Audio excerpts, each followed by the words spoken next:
He had everything he once prayed for, and still, something felt off. Even with a stable job, a good relationship, and a life that others might envy, he felt it, that strange emptiness. A silent question, echoing beneath the surface.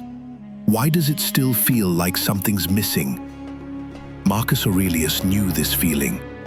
So did Epictetus, and so do many walking the earth today, quietly searching for what they've lost within. Lesson 1. The invisible string. We live like kites in the sky, pulled by ambition, lifted by routine, but always tethered by something we can't see.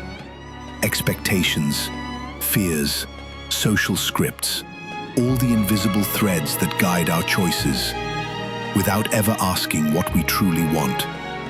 The Stoics warned of this. Zeno of Citium taught that the unexamined life isn't free, it's drifting. To live well is not to float higher, but to hold the string consciously. Lesson 2. The crisis of alignment. This emptiness isn't depression, it isn't laziness, it is a signal, a whisper from the soul that you are living out of alignment. You might be busy, but busy with things that don't matter to you. You might be successful, but successful at something that makes you feel hollow inside. Heraclitus said, "Character is destiny." And when we lose sight of our character, our inner compass, we begin to drift toward that vague, aching discontent. Lesson 3. The inner versus the outer. The world teaches us to fix the outer life, get the next promotion, buy the better car, upgrade the visible. But the Stoics, especially Epictetus, warned, what is truly yours is not what you own, but what you govern within. Peace doesn't come from adding more. It comes from subtracting what isn't essential, from reclaiming your inner domain, thoughts, actions, values. If the outside world looks perfect, but the inside is lost, it is the inside that must be rebuilt. Lesson 4.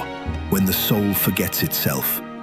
Sometimes the soul goes quiet, not out of weakness, but because it has been ignored too long. It once spoke in dreams, in curiosity, in the pull toward things that made you feel alive. But life got loud, schedules took over, and now there is only a dull ache where there once was fire. Socrates called this the death before death, a life where the soul is buried beneath roles, achievements, and distractions. To awaken is not to chase more, but to remember who you are when nothing is performing, nothing is proving. Lesson 5. The return to the self. So what now?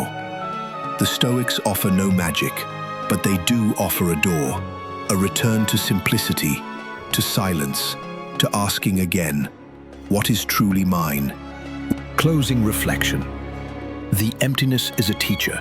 That empty feeling is not a curse. It is a messenger.